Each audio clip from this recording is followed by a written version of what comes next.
die Hunde und der Vogel.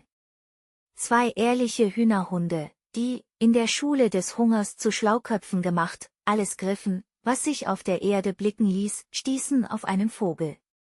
Der Vogel, verlegen, weil er sich nicht in seinem Element befand, wich hüpfend bald hier, bald dorthin aus, und seine Gegner triumphierten schon, doch bald darauf, zu hitzig gedrängt, regte er die Flügel und schwang sich in die Luft. Da standen sie, wie Austern, die Helden der Triften, und klemmten den Schwanz ein, und gafften ihm nach. Witz, wenn du dich in die Luft erhebst, wie stehen die Weisen und blicken dir nach.